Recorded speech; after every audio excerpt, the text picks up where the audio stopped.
참 좋으신 주님의 사랑과 주님이 주시는 평안이 오늘 오후 찬양 예배를 함께 드리는 복길교회의 모든 교우님께 가득하기를 이 시간 간절히 기도합니다. 지난 시간에 새로 등극한 애굽의 왕이 이스라엘 자손의 번성함을 보고 불안을 느낀 나머지 이스라엘 자손에게 모종의 조치를 취하기로 하는 장면까지 우리가 살펴보았습니다. 오늘은 이 악한 왕이 실행하였던 여러 악한 조치들이 이제 등장을 하게 됩니다. 바로는 이스라엘 자손을 사실은 전부 말살하려고 했던 것은 아닙니다. 이 애굽 왕은 이렇게 말하였지요. 두렵건대 그들이 더 많게 되면 전쟁이 일어날 때에 우리 대적과 합하여 우리와 싸우고 이 땅에서 나갈까 하노라.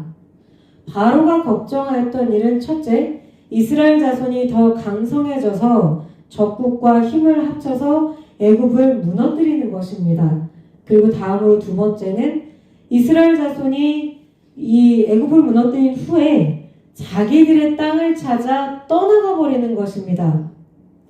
이때 당시까지 애굽에서 이스라엘 자손이 하는 역할이 상당히 컸기 때문에 이 이스라엘 자손을 완전히 말살할 생각은 하지 못하고 다만 인구를 강제로 줄이려고 했던 것입니다. 그래서 이 이스라엘 자손을 소수민족으로 만들어서 자기들이 언제건 자신들의 마음대로 이용하기 편하게 조종하려고 했던 것입니다. 이렇게 해서 바로가 짜는 첫 번째 악한 지혜는 바로 이스라엘 자손에게 고된 강제 노동을 시키는 것입니다. 그러나 이는 큰 효과를 거두지 못하였습니다. 이스라엘 자손은 점점 더 강성하여 갔고 결국 애굽 사람이 이스라엘 자손으로 말미암아 근심하게 되었습니다. 여기에서 성경에는 근심하다고 번역되어 있는데 이 히브리어 단어를 자세히 살펴보면 구약 성경의 다른 곳에서는 주로 어떻게 번역됐냐면 싫어하다 혹은 미워하다로 더 많이 번역이 되어 있습니다. 이때 싫어하다, 미워하다 이 말이 단순히 그냥 어린이들이 놀잇감을 가지고 놀다가 이거 너무 많이 가지고 놀아서 나 좀 실증나네 하고 이렇게 옆으로 살짝 던져놓는 이런 정도의 실증이 아닙니다. 이 성경에서 애굽 사람들이 이스라엘 자손으로 인하여 근심하다고 했을 때 이 히브리어 단어의 더 정확한 뜻은 애굽의 왕과 그의 백성이 이스라엘 자손이 날로 강성해짐을 보면서 진저리를 치게 되었다는 말입니다. 우리가 길을 가다가 어떤 징그러운 벌레나 혹은 뱀, 큰 뱀을 보면 진저리를 치면서 이렇게 피하게 되지 않습니까? 이렇게 진절머리가 나도록 이스라엘 백성을 싫어하고 미워하게 되었다. 이런 뜻입니다. 그래서 바로는 이제 이스라엘 자손에게 이렇게 합니다.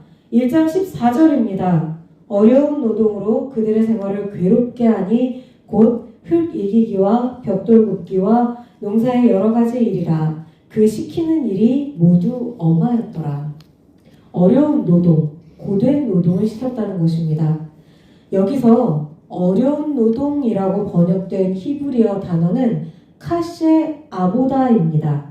이 아보다라는 단어가 일이라는 뜻입니다. 일, 노동, 혹은 사람이 자기의 몸을 써서 하는 전반적인 모든 일을 가리켜 말할 때 이 일이라는 단어를 씁니다. 그런데 이 아보다라는 단어를 자세히 살펴보면서 이 단어가 출애굽기의 다른 곳에서 어떻게 사용되었는가를 보면 우리는 좀 놀라움을 느끼게 됩니다.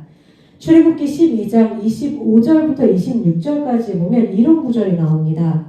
너희는 여호와께서 허락하신 대로 너희에게 주시는 땅에 이를 때에 이 예식을 지킬 것이라. 이후에 너희의 자녀가 묻기를 이 예식이 무슨 뜻이냐 하거든. 이게 지금 어떤 맥락에서 나온 문장이냐면 출애굽기 12장에서 결국 하나님께서 애굽의 모든 장자, 사람부터 짐승에게 이르기까지 모든 장자의 목숨을 거둬가시는 장면이 등장을 합니다. 이 사건이 있기 전에 모세는 이스라엘 자손에게 하나님의 말씀을 전해줍니다. 이 장자의 죽음이라는 재앙을 피하려면 어떻게 해야 하는지, 그리고 출애굽을 한 뒤에 가나안 땅에 들어가서는 어떻게 해야 하는지를 상세히 설명하면서 유월절의 의식을 반드시 지키라고 명령합니다. 그리고 만약에 후일에 자녀들이 이 유월절 예식은 무슨 의미입니까? 라고 묻거든 이러저러한 이유에서 우리가 이 의식을 행하게 되었다. 이렇게 설명을 해줘야 한다는 당부도 곁들입니다. 이때 유월절 의식을 가리켜서 출애굽기 12장 25절에서 26절까지는 이 예식이라고 했습니다. 그런데 이 예식이라는 단어가 히브리어 원문에 보면 아보다입니다. 일이라는 뜻입니다. 어떤 곳에서는 일이라고 하고 어떤 곳에서는 예식이라고 하였습니다.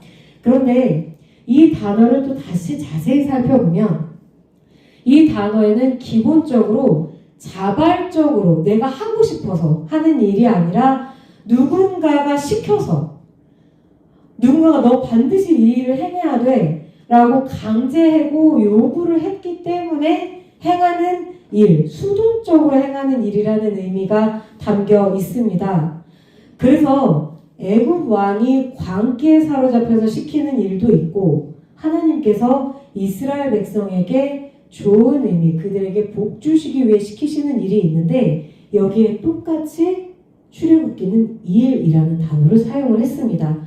그런데 자세히 살펴보면 애굽 왕이 시켜서 하는 일은 굳이 그 앞에 고된, 어려운, 수고스러운이라는 수식어를 붙이지 않아도 그냥 고됩니다. 하면 할수록 보람도 없고 몸과 마음이 상하고 영혼까지 좀먹다가 결국은 죽게 되는 그런 일입니다. 그러나 하지 않을 수는 없습니다. 그들이 애굽 땅에 사는 한 애굽 왕의 명령을 거스를 수 있는 방법이 없기 때문입니다. 반면 하나님이 명령하신 일은 처음에는 내가 하려고 시작한 일이 아닙니다. 하나님께서 너 이것을 반드시 해야 해. 내 백성으로 살려면 이 일을 하지 않으면 안 돼. 이렇게 해서 시작한 일이었으나 하면 할수록 생명이 살아납니다. 하면 할수록 내 영이 자유로워집니다. 하면 할수록 삶이 기쁘고 나뿐만 아니라 내 주변에 모두가 행복해집니다. 하나님께서 시키시는 일은 바로 이런 일입니다. 하나님께서 이스라엘 자손을 출애굽시키면서 이렇게 명령하셨던 일, 그 일은 딱 하나입니다. 내가 너희를 구원하였다는 사실을 자손 대대로 반드시 기억하여라. 그리고 그 기억에 합당한 삶을 살아야만 한다라는 것입니다. 하나님이 요구하시는 일과 바로가 명령한 일이 이렇게 극적으로 다릅니다. 그리고 출애굽기는 내내 하나님의 지혜와 바로의 지혜가 충돌하면서 하나님의 지혜가 어떻게 바로의 지혜를 무력화시키시는지를 보여주고 또 한편으로는 바로가 요구한 일이 어떻게 이스라엘 자손을 죽였는지 그리고 하나님께서 시키시는 일이 어떻게 이스라엘 자손을 구원했는지를 계속적으로 보여줍니다. 그런데도 이스라엘 자손은 출애굽을 하자마자 바로에게 돌아가고 싶어 하였지요. 하나님이 명령하시는 생명을 살리는 일, 궁극의 행복으로 가는 일을 외면한 채 가서 다시 그 고된 일을 했던 시절을 그리워하는 어리석음을 범하곤 합니다. 그리스도인은 평생 하나님께 속하여 생명을 살리는 일에 동참할 것인지 세상에 속하여 생명을 죽이는 일에 동참할 것인지를 결단하며 살아야 합니다. 하나님께 속한 일은 때로는 결과가 쉽게 나타나지 않고 긴 시간과 인내가 필요하기도 합니다. 그 때문에 많은 그리스도인이 중간에 낙담하기도 하지요. 그렇지만 하나님께 속한 일, 생명을 살리고 풍성하게 하는 일은 우리가 하고 싶으면 하고 그래 하고 싶지 않으면 하지 않아도 되는 일이 아니라는 사실을 오늘 우리는 출애굽기 말씀을 통하여서 알 수가 있습니다. 그것은 하나님께서 우리에게 반드시 그렇게 해야만 한다고 주신 평생의 명령인 것입니다. 우리는 그래서 때로는 이렇게 질문을 하죠.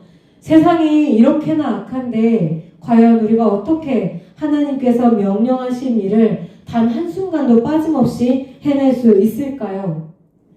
아마 오래전 구약성경을 처음 기록하였던 이들도 이 점을 깊이 고민하였던 듯 보입니다. 바로 다음에 이 질문에 대한 대답이라도 하듯 히브리 산파들에 대한 이야기를 기록하고 있으니 말입니다.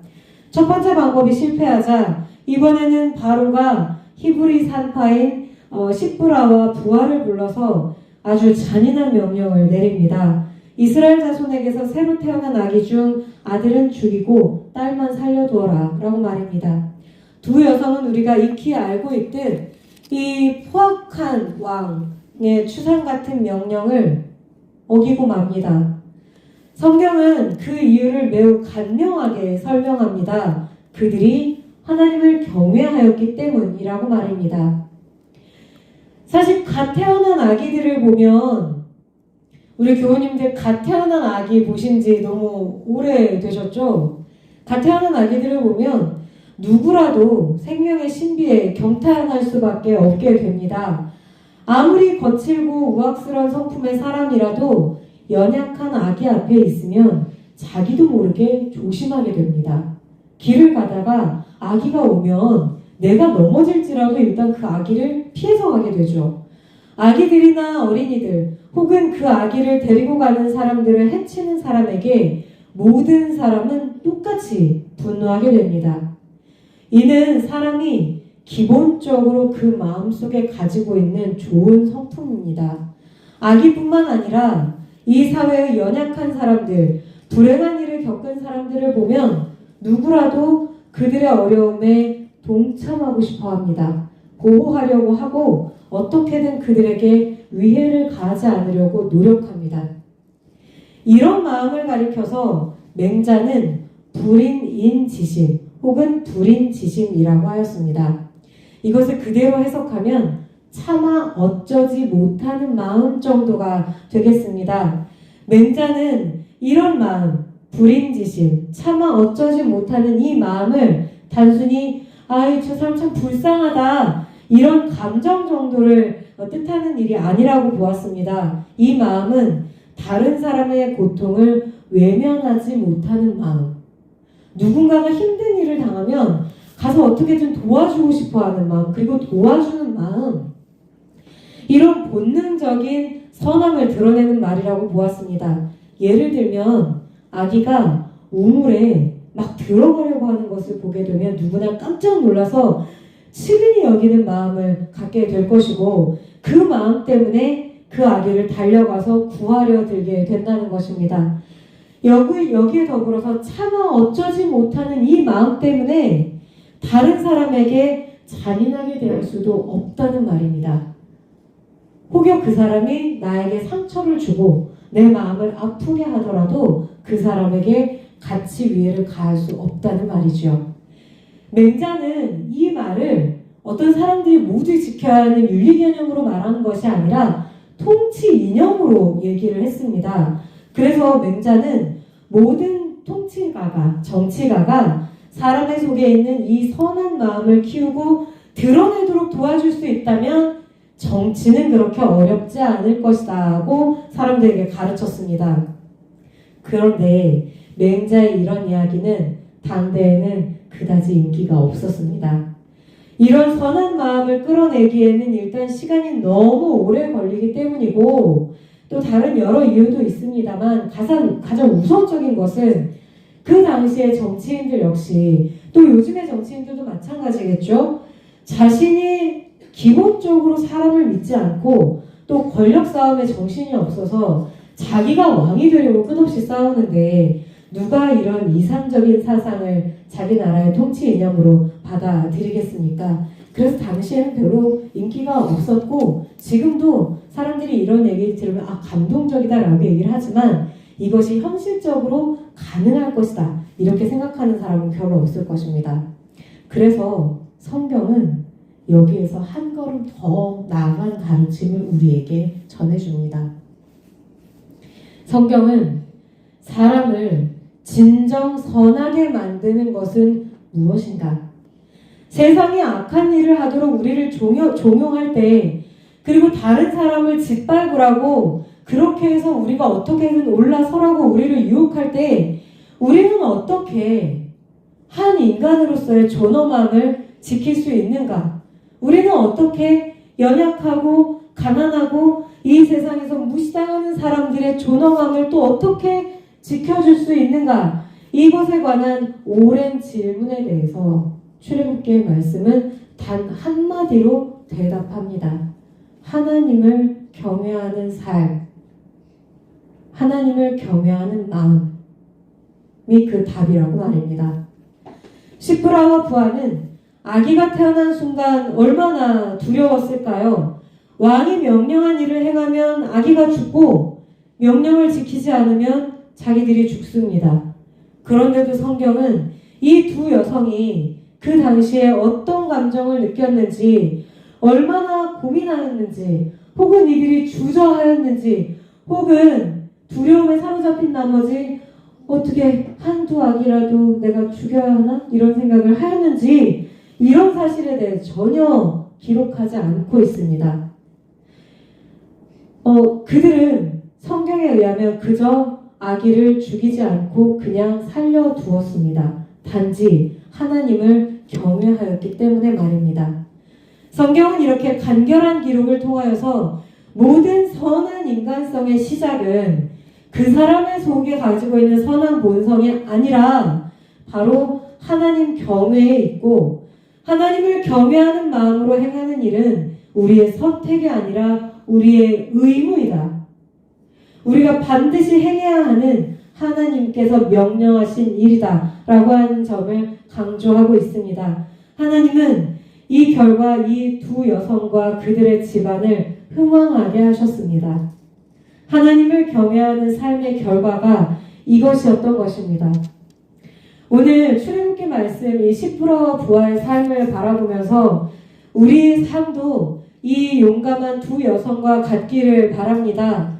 우리는 바로에 대한 두려움이 아니라 하나님께 대한 두려움에 따라 행동해야 합니다. 하나님의 우리의 모든 것을 아시고 우리의 모든 것을 다 보고 계시기 때문입니다. 하나님을 경외하는 삶을 살며 우리 인생의 진정한 존엄함과 우리 인생의 품위를 온전히 지켜나갈 수 있는 우리 모두가 될 수 있기를 이 시간 간절히 소원합니다. 함께 기도하시겠습니다.